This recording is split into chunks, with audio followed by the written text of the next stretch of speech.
करके और स्वयं भजन पारायण हो गए हैं।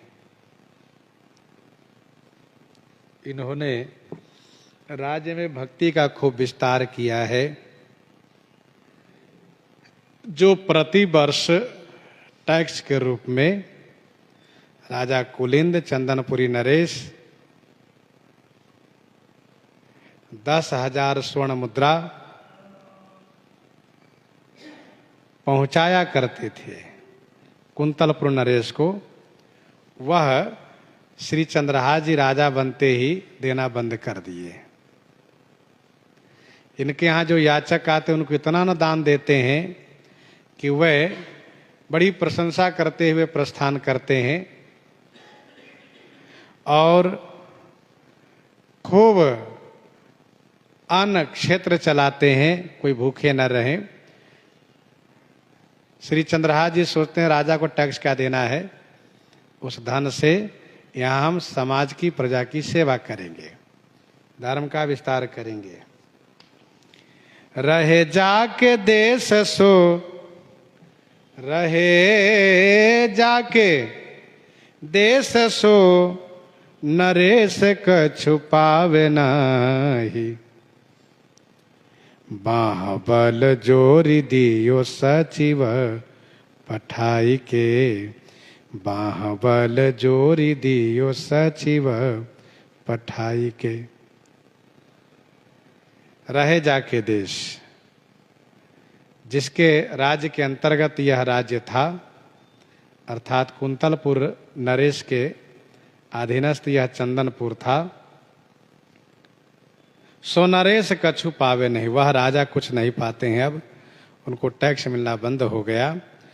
तो बाहबल जोरी, बाहबल जोरी माने कुछ सैनिकों को एकत्र करके और अपने मंत्री जो धृष्ट बुद्धि है उससे कहा तुम जाओ और चंदनपुर के जो नए राजा हैं उनसे टैक्स लेकर आओ, उसे समझा करके आओ।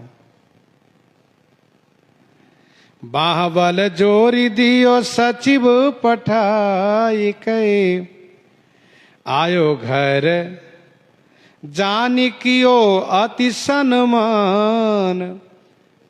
धृष्ट बुद्धि सैनिक लेकर के आ गए चंदनपुर में। चंद्रहास जी तो समझ गए कि अमुक मंत्री महोदय हैं। जानी आयो घर, जानी घर में आए हैं, मेहमान रूप है, इसलिए खूब सम्मान किए। एक तो सम्मान करने का एक कारण है कि उस राज्य के अंतर्गत ये राज्य है। दूसरा ये है कि इनके यहाँ ही मुझे सहारा मिला था और इनके यहाँ ही मेरा पालन पोषण हुआ था, और इसलिए भी सम्मान किए कि अपने घर में आए हुए शत्रु को भी सम्मान करना यह नीति है। मन में इस बात को नहीं रखा कि उन्होंने मुझे मरवाना चाहा था, मैं उनको क्यों सम्मान करूं, इस बात को नहीं रखा मन में।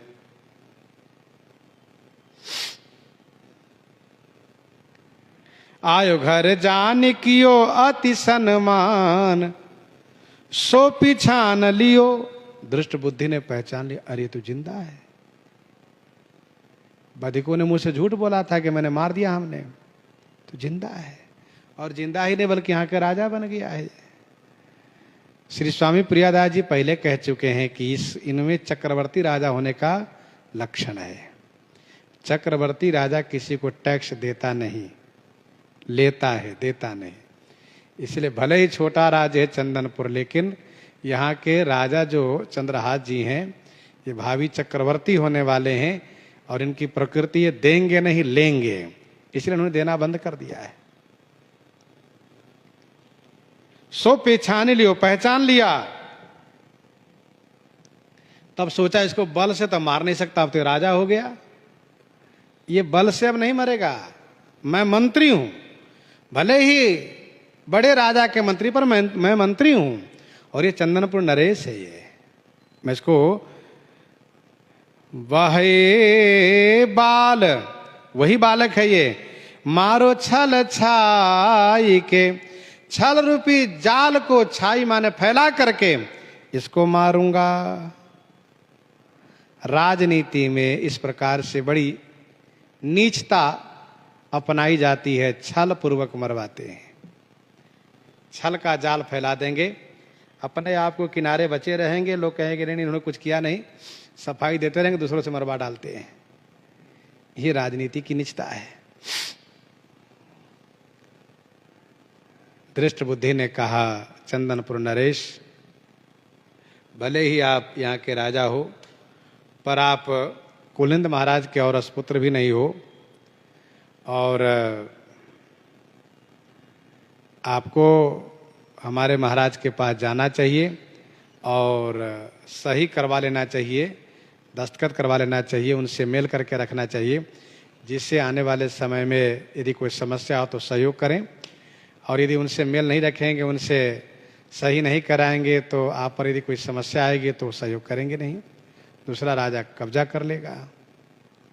तो मीठी मीठी वाणी बोल करके, मुख में राम बगल में छुरी, इसी छल से दृष्ट बुद्धि ने मीठी मीठी वाणी बोल करके और एक पत्र इनके हाथ में थमाया और कहा कि इस पत्र को ले जाइए और मेरे पुत्र को दीजिएगा, वह वहाँ के राजा से दस्तखत करा देंगे, आप निर्भय होकर के स्वच्छंद होकर के राज्य कीजिएगा।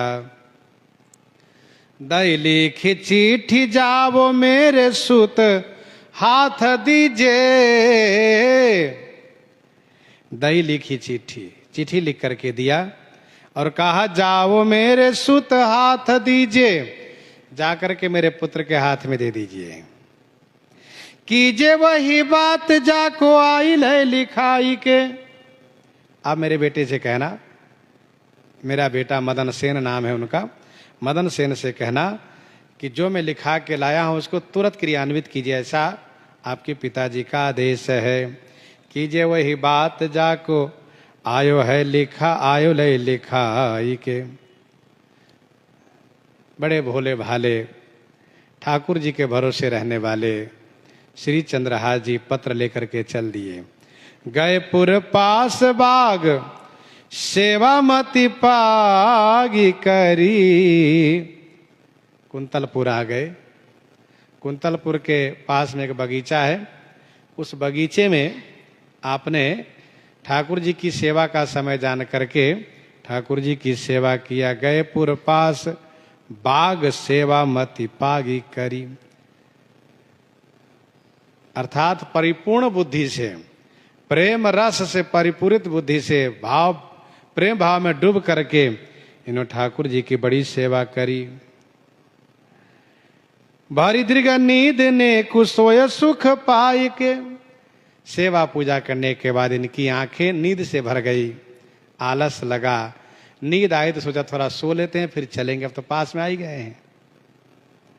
भारी दीर्घ नींद, इनकी दृष्टि नींद से भर गई। नेकू माने थोड़ा सो गए, सुख पाई के सुख नींद में सो गए, बहुत आराम से बढ़िया से सो गए। ये सब ठाकुर जी की ऐसी इच्छा है।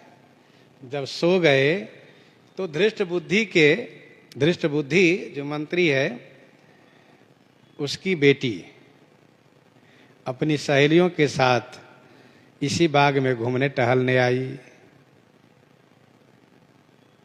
धृष्ट बुद्धि ने तो मारने के लिए पत्र लिखा है मदन सेन के पास, लेकिन ठाकुर जी की इच्छा कुछ और है।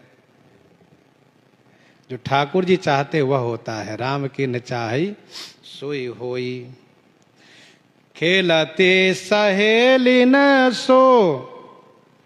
खेल में आई और देख करके रीझ गई, अपने आप को न्यौछावर कर दी, समर्पण कर दी। बहुत आनंद आ गया। पाग मधि पाति छवि माति झूकी खैंची लई।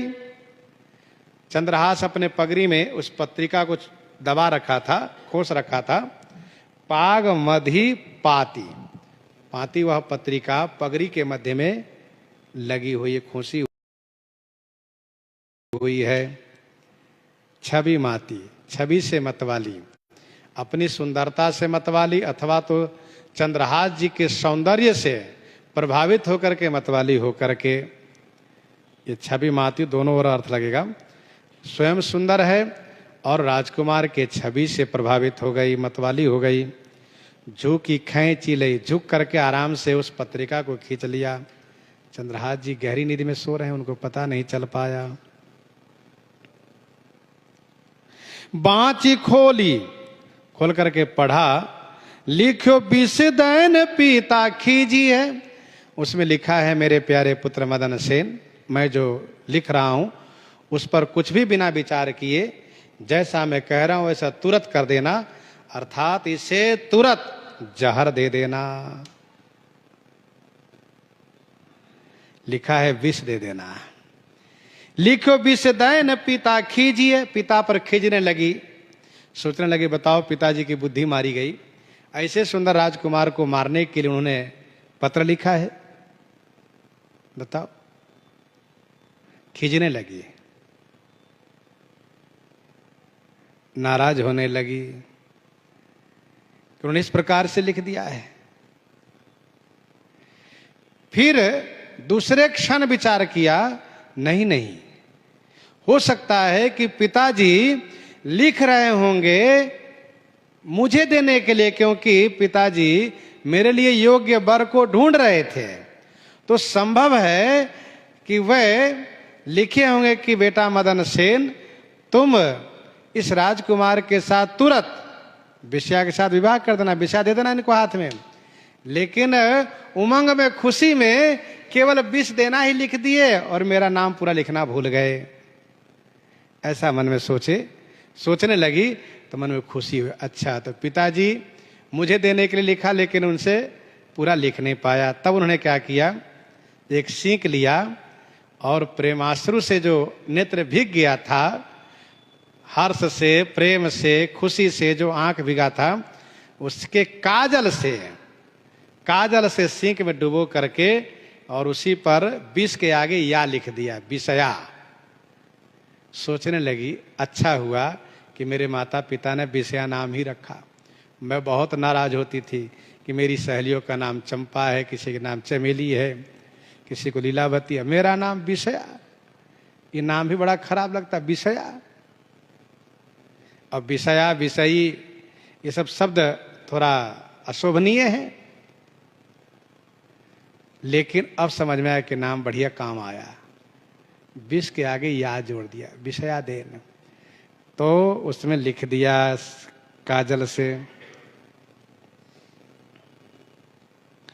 विषया सुनामय अभिराम दृग अंजन सो, विषया बनाई मन भाई रस भीजी है। विषया सुनाम, इनका नाम विषया है, सुंदर नाम है। फिर उन्होंने इस मंत्री पुत्री ने क्या किया कि दृग अंजन सो विषया बनाई, आंख के अंजन माने काजल से विषया बना दिया।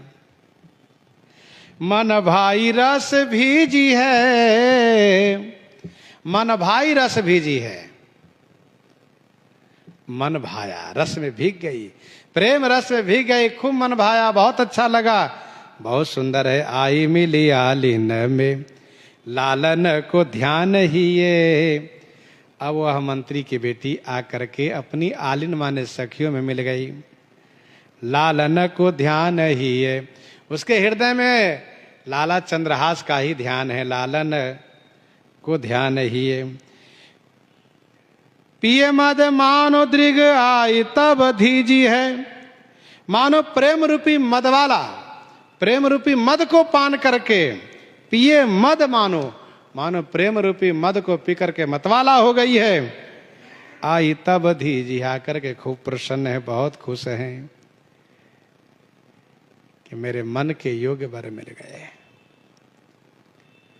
और पिताजी ने पत्र लिखा है, मेरे भैया मदन सेन तुरंत मेरा विवाह उनके साथ कर देंगे।